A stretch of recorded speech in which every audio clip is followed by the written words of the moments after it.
Now, some other news and notes. WWE released Greg Hamilton this week after 5 years there as a ring announcer, 6 years total with the company. It was sudden because he had just appeared at Crown Jewel and Smackdown the following night, and it may have had a little something to do with him going after rapper Westside Gunn. In a series of Instagram comments, Westside Gunn is a big wrestling fan. He's got songs dedicated to wrestlers. He was in the crowd at Arthur Ashe Stadium for the AEW Grand Slam show in September.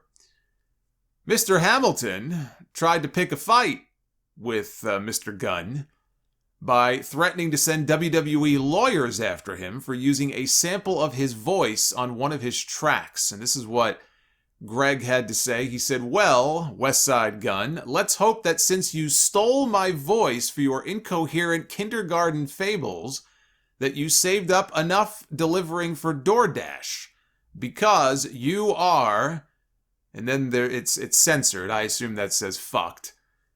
"You'll be paying me for years. Apologize, and I'll think about not collecting every dime for the rest of your life. Or I can get WWE lawyers. That's okay too.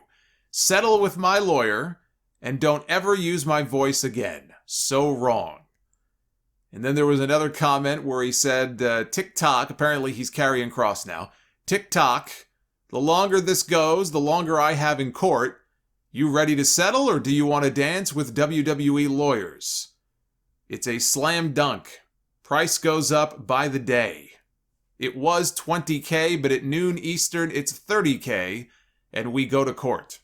What is this, high noon? He sounded like he was one more cocktail away from challenging the man to one of those old Western duels.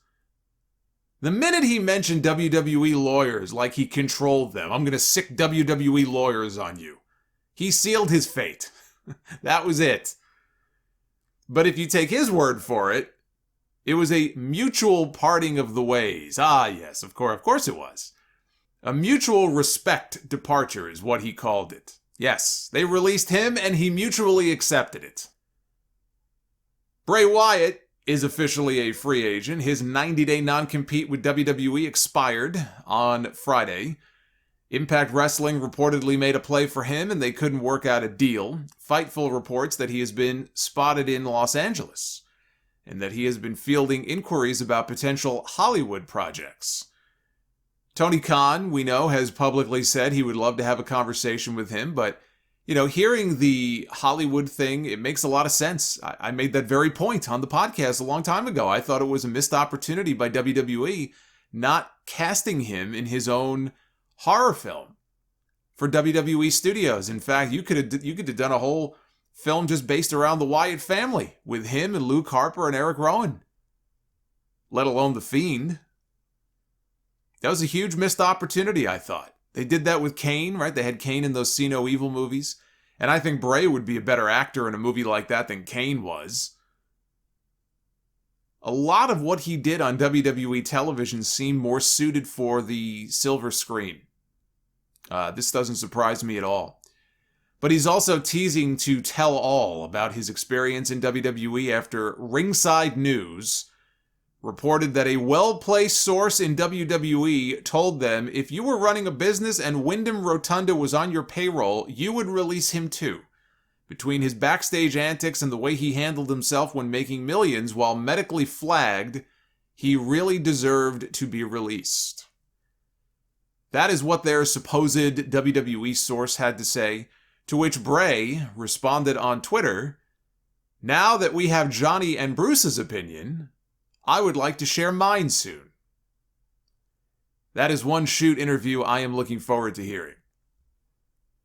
WWE is getting ready for a tour of the UK next month, and it was announced this week that Walter will be working 4 SmackDown Live events on that tour. November 7th in Liverpool, November 8th in Leeds, November 9th in Nottingham, and November 10th in Manchester. And his opponent on those 4 dates will be Cesaro.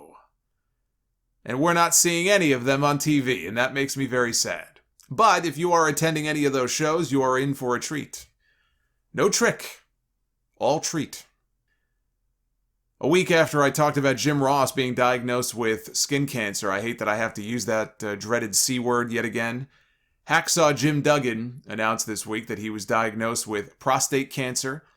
He was actually diagnosed a couple of months ago, and he has been living with it and getting ready for what's to come. He underwent an emergency operation last week. He didn't tell us what it was for. And then he revealed his diagnosis this week and had another surgery on Friday that his wife said was a success. So it's not the first time that Duggan has battled cancer. He beat kidney cancer over 20 years ago when he was working for WCW, and he'll beat this too. We're all pulling for Hacksaw. And congrats to Chad Gable, who graduated from Full Sail University this week with his master's in media design, and he was also named the valedictorian of his class. That's quite a step up from the Alpha Academy. He posted on Instagram, right near the top of the list of things I would never have believed if you told me 2 years ago, is that I would be going back to school. Motion graphics, animation, and digital filmmaking have been a passion of mine since I was 14 years old, and is what I chose to pursue for my bachelor's degree, which I received in 2010. Early on in the pandemic, the extra time and change in schedule led me to decide that I did not want to come out on the other side of it without using these things for something positive. So there's your feel-good story of the week from Chad Gable. Now they just have to actually start doing something meaningful with him on television. But I fear he may end up with a valedictorian gimmick. The gimmick they gave to Andre Chase on NXT, we might be seeing Chad Gable doing something like that soon on the main roster.